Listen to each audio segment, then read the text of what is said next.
Election commission का जनवरी के आखिरी हफ्ते इलेक्शन कराने का ऐलान। इलेक्शन कमीशन का इजलास के दौरान हल्का बंदियों के बारे में गौर। तर्जुमान इलेक्शन कमीशन के मुताबिक हल्का बंदियों की इब्तदाई फहरिस्त 27 सितंबर 2023 को शाया कर दी जाएगी। इब्तदाई हल्का बंदियों पर एतराज़ात और तजावीज़ की समाअत के बाद हल्का बंदियों की हतमी फहरिस्त 30 नवंबर को शाया की जाएगी और 54 रोज़ बाद जनवरी के आखिरी हफ्ते में इलेक्शन करा देंगे।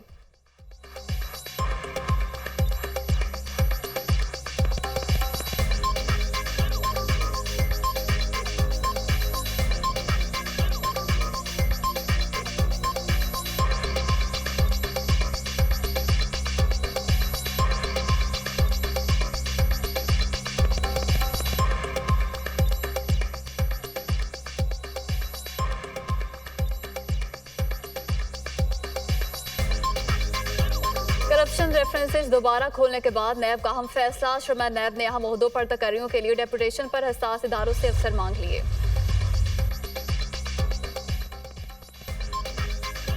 नैब तरामीम कलअदम करार दिए जाने के बाद अरबों मालियत के 81 करप्शन रेफरेंसेस दोबारा खुल गए। नवाज शरीफ, आसिफ अली जरदारी और यूसुफ रजा गिलानी के खिलाफ तोशाखाना गाड़ियों का केस बहाल। साबिक सदर के खिलाफ जाली अकाउंट्स केसेस भी खुल गए। शाहिद खान अब्बासी, मिफ्ता इस्माइल, मुराद अली शाह के खिलाफ भी रेफरेंस खोलने का फैसला।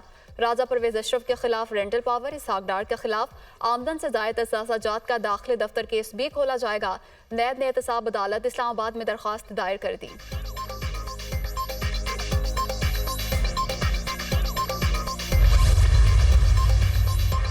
आज तो ट्रक भरकर नैब केसेस का रिकॉर्ड आ रहा है। एहतसाब अदालत में नैब केसेस का रिकॉर्ड आने पर जज मोहम्मद बशीर के रिमार्क्स।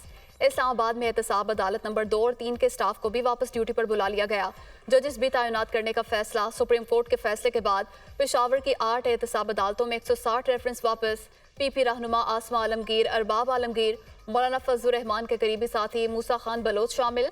कराची नैब कोर्ट में 80 रेफरेंस वापस। शाहिद खान अब्बासी, डॉक्टर आसिम, मुस्तफ़ा कमाल के रेफरेंस शामिल। कोयटा में नैब के 72 रेफरेंसेस दोबारा एहतसाब अदालत को भिजवा दिए। लाहौर के एहतसाब अदालतें ताहाल अहम सियासी केसेस दोबारा खुलने की मुंतज़िर।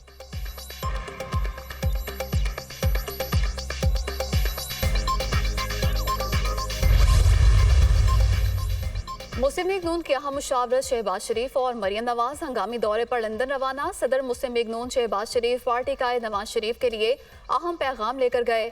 साबिक वज़ीर आज़म 2 रोज़ कबल ही लाहौर पहुंचे थे। लीगी क़यादत के दरमियान लंदन में अहम बैठक होगी जिसमें इंतखाबी हिकमत अमली, नवाज शरीफ की 21 अक्टूबर को वतन वापसी और दीगर अमूर पर मुशावरत होगी। मरियम नवाज आज शाम और शहबाज शरीफ रात को बरतानिया पहुंचेंगे।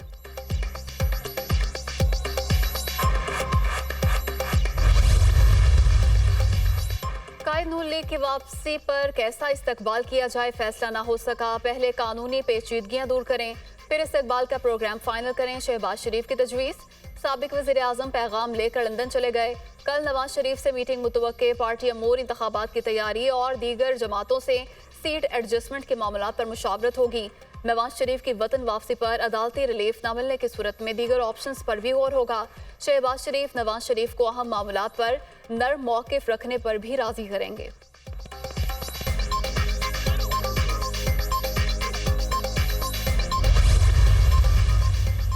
निगरान वज़ीर आज़म की न्यूयॉर्क में अहम मुलाकातों का सिलसिला जारी। MD-IMF से मुलाकात में मुआशी ताउन और इस्तेहकाम के लिए कोशिशों पर गुफ्तगू।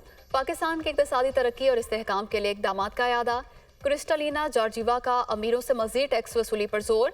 अमीरों से मज़ीद टैक्स लिए जाएं और गरीबों को तहफ़्फ़ुज़ दिया जाए। सरबराह IMF की गुफ्तगू। MD-IMF से मुलाकात तामीरी रही। निगरान वज़ीर आज़म का ट्वीट। अनवारुल हक काकड़ की सेक्रेटरी जनरल अक़वाम मुत्तहिदा से भी मुलाकात।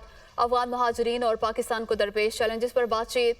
अनवारुल हक काकड़ का उज़्बेक सदर शौकत मिर्ज़ायोफ के साथ मुलाकात में 2 तरफ़ा सियासी, तिजारती, इक़्तिसादी और दिफाई अमूर पर तबादला ख्याल। ट्रांस अफ़गान रेलवे मंसूबे की बरवक्त तकमील के अज़्म का इजहार। माइक्रोसॉफ्ट के बानी बिल गेट्स से मुलाकात में पाकिस्तान में इंसदादे पोलियो मुहिम पर बातचीत।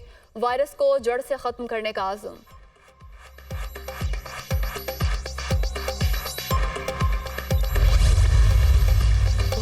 माहौलियाती तब्दीली के बायस पाकिस्तान को मुश्किलात का सामना, चैलेंज से निमटना हमारी तरजीहात में शामिल है। पाकिस्तान 2030 तक 60% मुतबादिल तवानाई के ज़राए इस्तेमाल करेगा। तवानाई की मुंतकिली पर $100 बिलियन से ज़ायद लागत आएगी। निगरान वज़ीर आज़म अनवारुल हक काकड़ का माहौलियाती तब्दीलियों के हवाले से सरबराह इजलास से खिताब।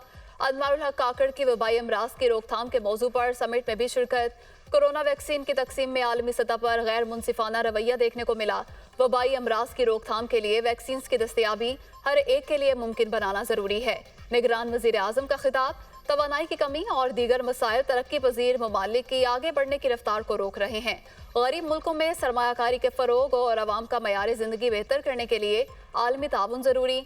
निगरान वजीर आजम अनवारुल हक काकड़ का न्यूयॉर्क में फाइनेंसिंग फॉर डेवलपमेंट मुबाहसे से भी खिताब।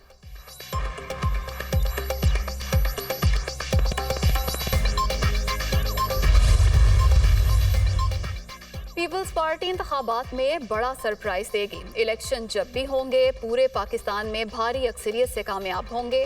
सरदारी बदतरीन दुश्मन और मुखालिफ को भी साथ बिठा सकते हैं। बिलावल भुट्टो सबको मुत्तहिद करने की बात कर रहे हैं। सी पैक पीपल्स पार्टी का विजन था। शर्जील इनाम मेमन की मीडिया टॉक।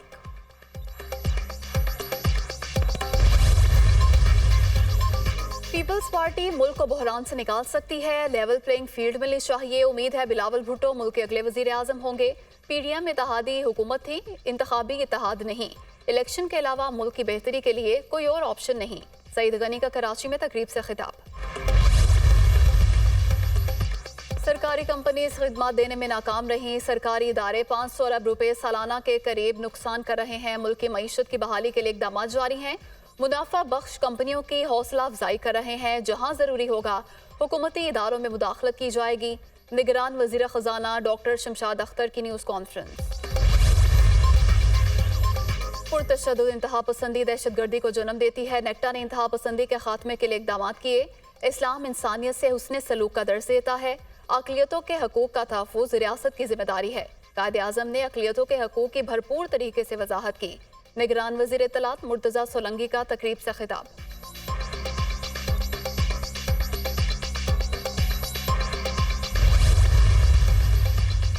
रावलपिंडी में शेख रशीद की रिहाइश का लाल हवेली खाली करवा कर सील कर दी गई। सरबरा अवामी लीग का पार्टी दफ्तर भी बंद। पुलिस, एलीट फोर्स और FIA एहलकारों ने ऑपरेशन में हिस्सा लिया। सुप्रीम कोर्ट की हिदायत पर जायदाद को कब्जा माफिया से खाली करवा के तहवील में लिया गया। शेख रशीद के भाई ने लाल हवेली सील करने का इकदाम लाहौर हाईकोर्ट रावलपिंडी बेंच में चैलेंज कर दिया। मतरूका इमलाक की कार्रवाई सियासी इंतकाम का हिस्सा है। अदालत हवेली डीसील करने का हुक्म दे, दरख्वास्त में इस्तदा।